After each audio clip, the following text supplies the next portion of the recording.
When we talk about blended families, the spouse wants to provide for the new boyfriend or girlfriend or second spouse, but also wants to keep in mind, I have kids and I need to provide for them too. How do I do that? What's the most effective way to do that? How do I communicate it? This can be a very emotional topic. It's always better to have a plan in place as opposed to being reactive where the emotion can rise. In terms of handling cash flow, we really like the system called reverse budgeting, separating your pay into really two accounts. So where you're trying to start a new relationship with your new significant other, you're probably asking the second person to now sign a prenuptial agreement. What we brought in the marriage is separate. Anything in individual name stays separate throughout the marriage. Anything in joint name with the new marriage is jointly held. And so this new spouse is probably thinking, well, do you love me? Because you're giving a lot of money to this person. That person didn't have a prenup. Why do I have to sign a prenup? It just can be a really awful situation unless you have a financial plan. Like the breadwinner dies. What happens? It doesn't work out. My will is directed to my kids,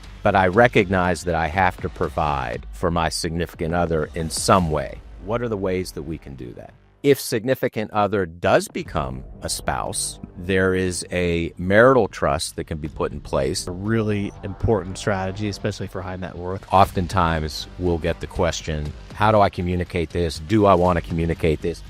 Will kill any chance of a plan working in real life. Blended families require a lot of sophisticated financial planning. This can make or break not just the financial plan, but also the relationship in some circumstances. Today, we're going to talk about all the problems we've seen and specifically how to address those problems with good, sound financial planning. Blended family financial planning. We've dealt a lot with this at EWA. We find it's really in the high net worth space pretty common that there can be a lot of problems that arise when, you've got kids from a prior marriage, a second marriage, and now there's other kids or other spouses. A lot of financial implications come into play, but also a lot of relational implications come into play as well. So, Jimmy, what would you say, if you summarize, how important is it for a financial plan to be in place for when a blended family is in play? I think it's really important. From my experience, this can be a very emotional topic. And so anytime you have emotion in a situation, it's always better to have a plan in place as opposed to being reactive when a situation occurs where the emotion can rise. And so, when we talk about blended families, it can be a situation where we have husband or wife who is remarried. Maybe there's children with that second marriage. Maybe there isn't. But the general theme is the spouse wants to provide for the, new boyfriend or girlfriend or second spouse, but also wants to keep in mind, I have kids and I need to provide for them too. How do I do that? What's the most effective way to do that? And then, most importantly, how do I communicate it? Those are the issues that need to be thought through. Yeah, so let's talk through some specific problems and identify solutions. I would say, in general, the problems we see. So, typically a blended family occurs after, obviously, a divorce, and so usually there's going to be some kind of baggage that involved, right? So, let's say it was a divorce that happened from one spouse that was a higher earner. They've probably just been through a 6 to 36 month process of, potentially, hopefully not, but fighting in courts with attorneys involved and feeling like that ex-spouse was coming after them for every penny they could get, right? And so now they're entering a new, and usually there's a division of assets. Usually 50 or 60% of the assets go to the prior spouse who wasn't earning as much. There's child support implications. And so just a quick review, once you get divorced, typically after everything's signed and delivered, asset splits are final. You have alimony that's final, but then what's always modifiable in most states is child support and child custody. And those different formulas, but if you have 50-50 custody, it's a formula, and tax returns can be reviewed. So where you're trying to start a new relationship with your new significant other or spouse, you're probably asking the second person to now sign a prenuptial agreement, given all of that you've been through. You're probably shoveling off a bunch of money still, if you're younger, to this ex-spouse. And so this new spouse is probably thinking, well, do you love me? Because you're giving a lot of money to this person and that person didn't have a prenup. Why do I have to sign a prenup?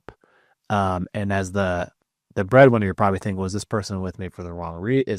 So there's all these psychological things that can come up. And a lot of times we enter these situations where the blended family already exists, and all this stuff I just described is silently there in the room, and it's never really been addressed. The other situation there, unfortunately, it could also be a death.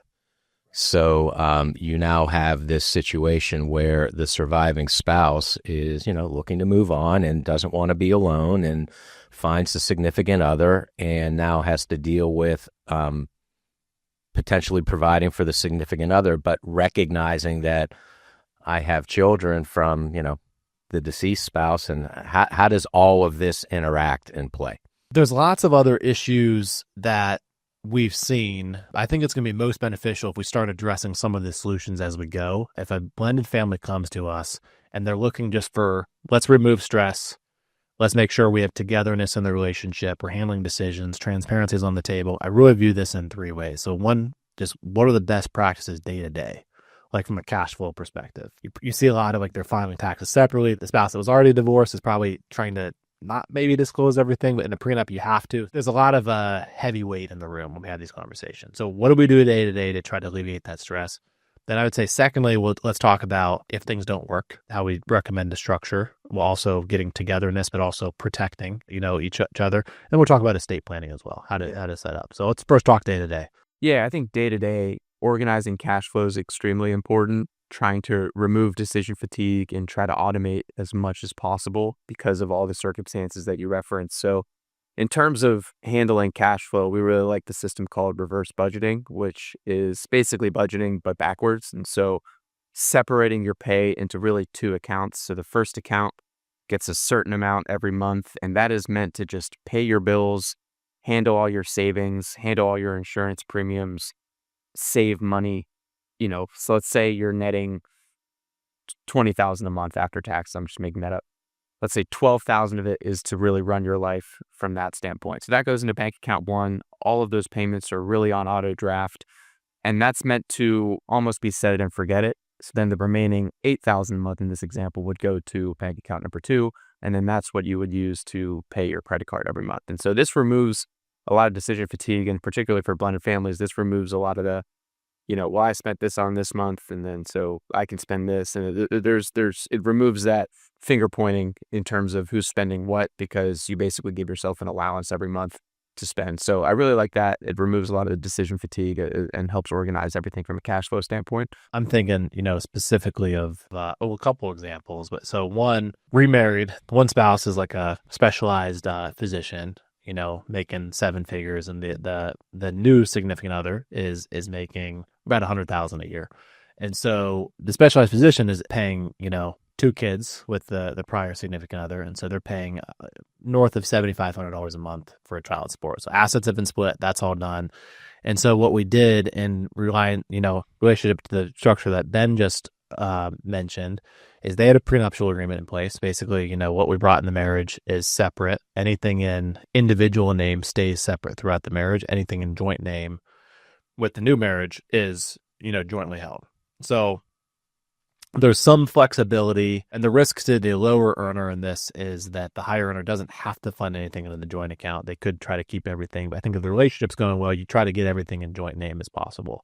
So in this case, we opened up a joint account, a joint checking account that covers, their basically their cash flow is about $45,000 a month net of taxes. They're both maxing out their mega backdoor Roths. And so $45,000 a month coming in. We put 20 in this joint account because the joint account covered basically their mortgage, car payments, and utilities. And so right away that establishes the togetherness. That covers all their lifestyle, their bills. And then what we did is that was funded all from the breadwinner's paycheck. The person making $100,000 a year was netting $4,200 a month because there's heavy contributions in the 401k. And so that person said, you keep all of that money in a separate individual account, and that's for all your swiping, right? So all of your variable expenses. The breadwinner kept the rest of their paycheck in a separate account. So that you have togetherness, a lifestyle. You also have so your own autonomy in these individual accounts. And that's really reverse budgeting, is figuring out what's all of those fixed costs putting that in one account, forgetting about it, and all your variable costs keeping separate. But that was just a quick overview of what a reverse budget would look like for a blended family. Absolutely. Assume you're a blended family now, right? And so we're in the midst of it. We've handled the day-to-day. Ben, we've set them up with the reverse budgeting structure. We've handled cash flow. We've figured out how we're going to file taxes. We have a prenuptial agreement. Both spouses feel good, protected. Not always the easiest conversation. So now we're thinking long-term, like how do we set up, long-term? Like what happens if, in this example, like the breadwinner dies? What happens if, it doesn't work out? So bigger financial planning with bigger repercussions, Jimmy, how do we break that down? This is really where most of the discussions I've had with clients in this situation center around. So obviously through the reverse budgeting and everything you just went through, if both breadwinner and, significant other are living, you work through that, you get into your day-to-day routines and hopefully everything's great. If there is a death, that's where the plan really needs to become live. And so everybody understands, who's getting what. So from the standpoint of an estate plan, generally speaking, when I've been involved in situations like this, and again, not every situation is the same, but for the most part, let's say the breadwinner has always said to us, my significant other, second spouse, however we're defining that, they're not getting into my will. My will is directed to my kids, but I recognize that I have to provide for my significant other in some way. What are the ways that we can do that? And from experience, there's a few. The first one is you can always buy a life insurance policy and direct it specifically to, your significant other. You don't have to be married. You can choose any beneficiary. You can choose any beneficiary. It's very, very clean. It avoids probate because we have a listed beneficiary. It's very easy. That's number one. And I'm going to say one thing further. You could let that, for that spouse to be extra comfortable, you could let that spouse own the life insurance. That way, if the relationship strain is there, you don't have to, that spouse has the control and knows they're taken care of no matter what. Owning a life insurance policy means you have full autonomy of it. You can change the beneficiary. That's right. If the first spouse technically owned the policy and the second spouse was just the beneficiary, the first spouse technically as the owner has the power to change the beneficiary at any time. So you're saying you can move that ownership to the spouse that they feel totally. That's right. So if you were on, like, let's say you had a girlfriend, you're the breadwinner, Ben, you say, hey, I'm going to take care of life insurance. I'm going to buy a $5 million life insurance. Suddenly there's a relationship strain. You could change the beneficiary immediately to, let's say, if you had kids hypothetically in the future, you just change it that day. She wouldn't even know. And so making her, in that example, the owner, no one's changing the beneficiary other than her. And so she has full control of making sure she's secure, whether the relationship works or doesn't work. Gives complete peace of mind. Yeah. Which is what the goal is here. For sure. What we're trying to do is create peace of mind. So significant other thinks when breadwinner passes, I'm going to be okay. Or if the relationship doesn't work. Exactly. So, we're generally talking about a life insurance policy. It's probably going to be a permanent policy because we want this policy to last forever. It'll build some cash, which is also nice. And if, significant other is the owner, creates all, kinds of good feeling there. Really quick, just while we're on the topic of beneficiaries, it's so important to make sure that these are updated because, Matt, these override a will. So if you have a beneficiary on an old 401k or an old account that is, not who you want it to be, your will says something, your beneficiary says something else, beneficiary will trump that. Will is meaningless. If your 401k is an ex-spouse and your will says your new significant other, doesn't matter. That money's going to the ex-spouse. So the will is great to have, trusts are great to have, but you have to go and update all your accounts to say your will or to say your trust or to say, whoever you want it is. That's a great point. You won't believe how many people still have their ex-spouse or because it's a pain. I mean, sometimes you need to get notary or show divorce because in Pennsylvania, you need a spouse's signature, and the 401k administration, they don't know if you're divorced, right? So you have to produce all this documentation. It's just a pain in the butt. So many people say, we'll take care of that later. They die. And now suddenly the person they fought with for years is getting millions of bucks. So, yeah.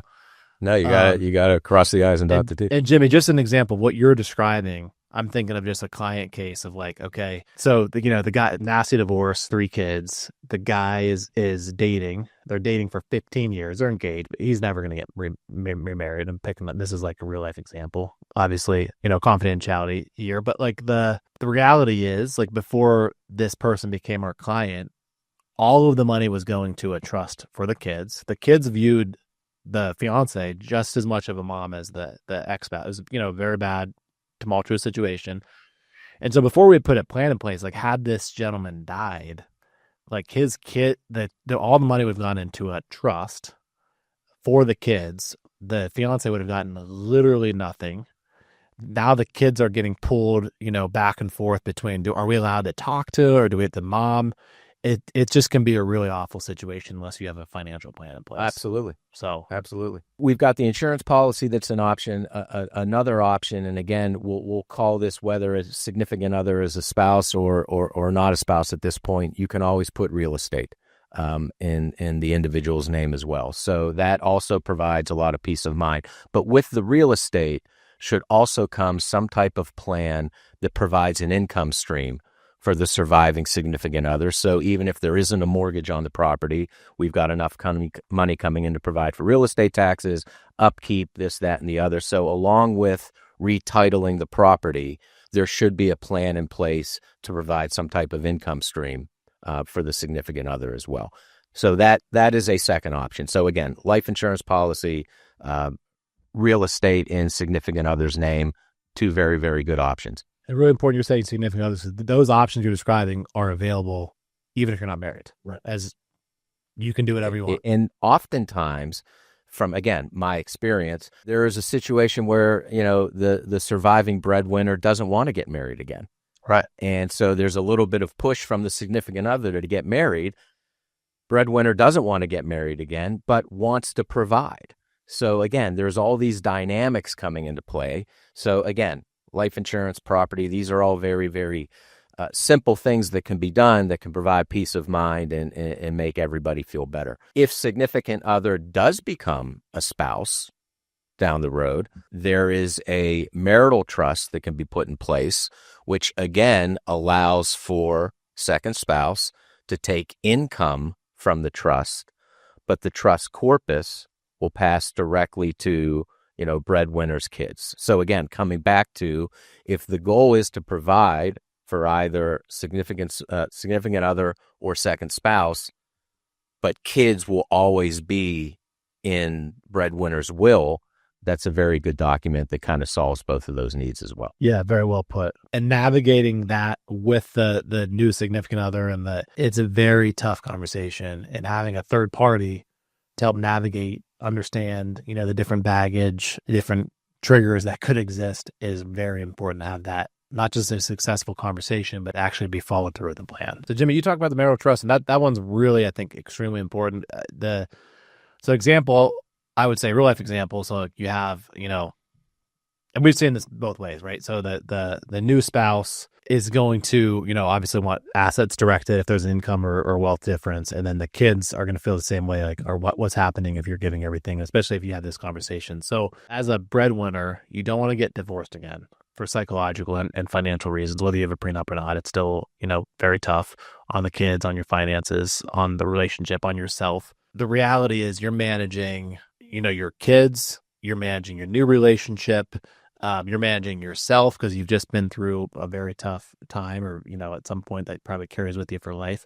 So the marital trust, I think, is a really important aspect, because one of the things you have to think about as well, if you're remarried, is if you decide to, have everything directed to your new significant other, new spouse, and you die early and like you have young kids, that person may get remarried, probably likely will get remarried. And then, is any money going to go to your kids? Your new significant other or spouse has their money philosophy down, because money is one of the most triggering things that, exists from childhood and up. And we all have a kind of like our stories we play in our head around money. So the marital trust, I think, is a really important strategy, especially for high net worth, where you can have, I'm just thinking of an example. We've got a client worth about, $25 million. And most of the money before his second marriage was directed towards his kids. And so the new spouse didn't feel, provided for, but was much younger. So as we started to put together a place, we started putting, a lot of assets in joint title that would go to the spouse. But then the marital trust, I think, was the most important aspect, because the way the marital trust works, it's going to go, now this one was funded with $10 million. So, if he dies, and this is like a husband and new wife, if he dies, out of 25 million, I think now it's like 10 million is in joint name. So that's going to go to the new spouse directly. We've got still 5 million that are going directly to the kids. The other 10 million goes to a marital trust. So how that works is the marital trust receives the 10 million, and then the new spouse has access to the interest of that. So let's just call it $500,000 a year for the rest of her life. If she gets remarried, it's still interest only. If she has new kids, it's still interest only. That principal then goes to his kids when she dies. And so that's a really a good, I think, a hybrid approach for several reasons. One, it's going to make both parties provided for.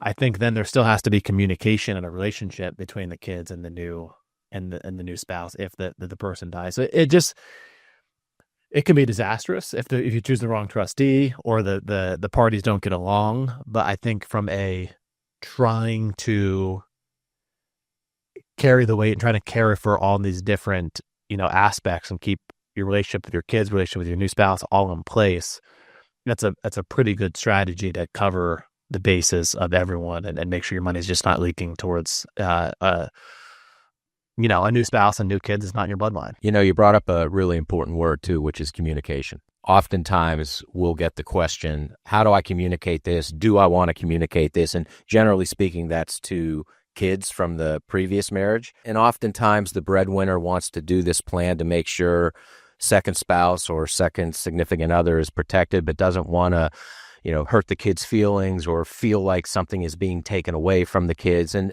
again, we've talked about this. There's so many feelings and emotions and dynamic going on here. But from our perspective as fiduciaries and trustees, we always side on the more communication, the better. The more that everybody understands the plan, if and when, God forbid, that event happens and there is a death and now the plan goes live, we don't want any surprises. We don't want anyone feeling neglected at any point in time. So, the more that you can communicate the plan and your intentions, we think the better. Having, professional help during this conversation helps you avoid, I think, making assumptions about either party. Oh, he doesn't care about me because look how much money his kids are getting. Assumptions will kill any chance of a plan, working in real life. And then assumptions create defensiveness.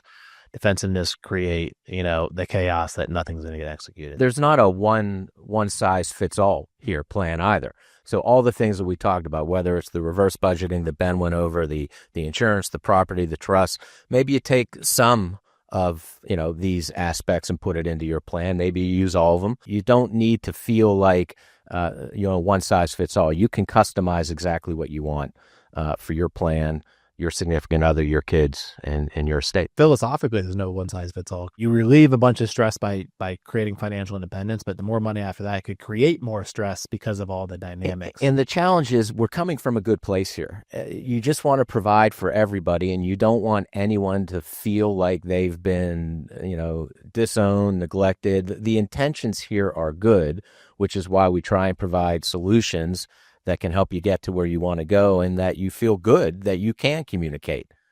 Oftentimes we don't communicate because we don't feel good about what we have in place. If we feel good about what we have in place, we should feel good about communicating it. No question. I would say in closing, blended families without a financial plan are probably living a life based out of, some hidden financial stuff they're not sharing, a lot of assumptions that are a lot of fear day to day about what if this happens? What if I lose my relationship with the kids? What if a good financial plan should allow you to kind of shift that to a life of, you're thinking abundantly, you have joy back in your life, and, you're having transparent conversations, and it elevates the relationships up. But with that, it's a really narrow sweet spot you have to hit, which one direction too far can get pretty dicey pretty quickly. You give too much to the kids and you could ruin their motivation. You feel like your kids aren't provided for, and now suddenly maybe they don't want you in your life because you're like, why is everything going to your new spouse? We see this day to day. And so there's an artwork behind, navigating these tough conversations and getting a good financial plan to support all the what ifs that could happen. For sure. Perfect. Well, look forward to catching everyone next week, and please reach out if you have any questions.